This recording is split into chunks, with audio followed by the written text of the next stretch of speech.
So the culture of YouTube, it seems to be a trending topic, and after watching Charlie So Cool Like's video on the subject matter, I decided that I was going to make a video because his inspiration was a young girl named Vicky. She made a video on the subject from the fans' kind of point of view as opposed to the YouTuber point of view, and I watched it and I was very inspired and it was very refreshing to see, and I thought what harm could be done in adding the fans, as I'm going to refer to as, opinions in this whole subject matter. From what I've watched of the YouTubers' responses to this whole YouTube culture was that there's a big wall and a big barrier between creator and fan. I think one of the biggest problems perhaps is that both sides, both creator and fan, forget that we are both human. On the fan side, because I idolise these YouTubers so much to the point of no return, it's like we forget that they're human and we forget they have flaws and they are real people. They're not the personas that they let off to be online, because who knows if that's really who they are. That could be a tiny section of that person who they're choosing to show to you. That may be a complete different representation of what that person is really like, and I think that some people forget that and they can't connect that together.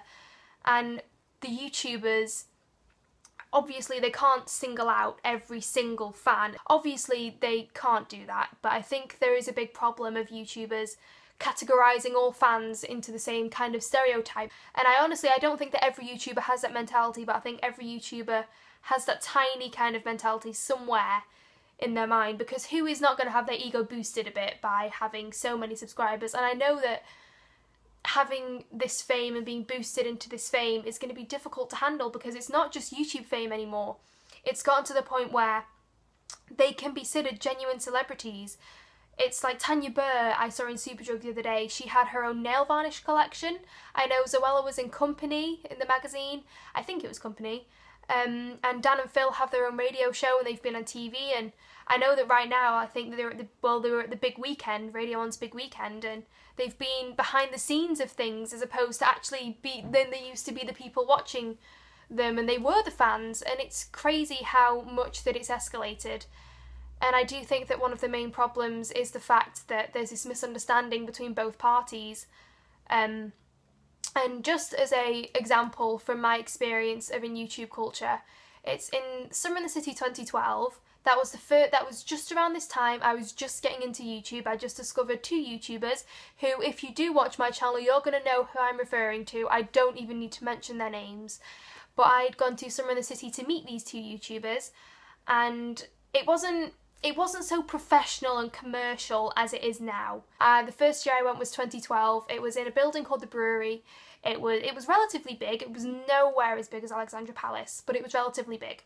It was held in that day, and I remember going to meet these two YouTubers, one of which had 200,000 subscribers at this time, and even then there was a queue so long. It was literally to the front of the building to the back, and then as soon as I joined the queue, a lady said, "Look, I'm sorry, the queue has been cut off. There's too many people queuing up to meet these people." And I thought, oh my god, I can't believe the amount of people that are here. And it gave me a bit of realisation that other people feel so strongly towards these kind of YouTubers. And eventually I did get to meet them, and very sneakily in a room of 20 people, which is going to be an opportunity that will never, I think, be presented to anyone ever again. Like, I will never be able to be in a room with 20 other people in a really relaxed atmosphere meeting these two YouTubers. That'll never happen again. And for the second day of Summer in the City, it was held in a park, and it wasn't really an official thing. And I think this is an example of where barriers should be set, because there was no security guards, there was no, I hate saying that for YouTubers, but there was no kind of protection there for these YouTubers. And it was a hot day. It was in the middle of August. It was a really hot day, and there was literally the YouTuber and a crowd of about 100 or more people, and I can't imagine how overwhelming that must have been to try and talk to each person. That must have been horrendous. But then the next year, for 2013, it was a massive Alexandra Palace. It was huge. Everyone had bought tickets. The queue to get in, for me, it was 2.5 hours just to get in. I went into the main hall to try and meet Dan and Phil, and as soon as I got there, the queue was already cut off. They said, no, we can't meet any more people. And Dan had 1 million subscribers by this point. 2012, he had 200,000, 2013 he had 1 million. And that is just a clear representation of how much YouTube has grown and how much more popular it's gotten. And I think that the boundaries that Summer in the City 2013 did put in place were needed, but then it just kind of physically put up this barrier. It all felt very, very weird, and it felt that this whole culture of YouTube has completely transformed. And it was really, really odd, and I just think that it's not going to change because YouTube has grown and it's expanded and it's become commercial, it has. But I do think that there's misunderstanding between both parties, and I think just the most important thing is that we need to remember that we are human and that we need this respect and we need this privacy. I think the fans are a big part of trying to solve this problem, because I think we need to acknowledge the fact that when we idolise these people, we aren't idolising the people, we're idolising these personas that they present to us through their videos.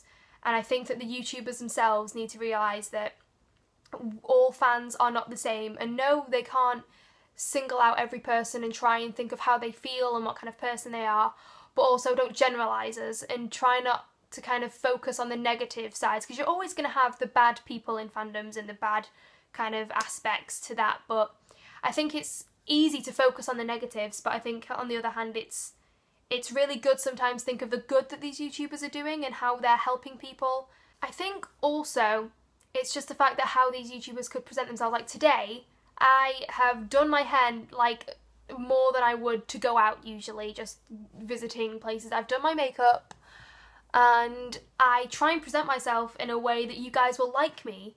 And I think that's a way that a lot of YouTubers do that as well. And I think that I'm thinking a lot of things, but I just think that that's the culture of YouTube, because we are acting as someone, not different, but as the best version of ourselves that we're uploading online.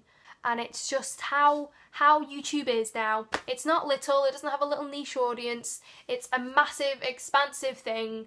And it is, on one hand, it's extremely exciting, but it's also very crazy at the same time. So that's my opinions on the worlds of YouTube and YouTube culture. I hope you enjoyed, and I hope my rant wasn't too long.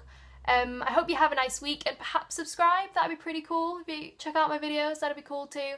I know it's different from what I usually do, but we'll just roll with it. Quick side note, I've officially reached 1 million views somehow on my channel through both vlogs and just normal videos, which is pretty freaking awesome. Thank you very much. Thank you for the views and thank you for the good times. And I hope to see you soon. Goodbye!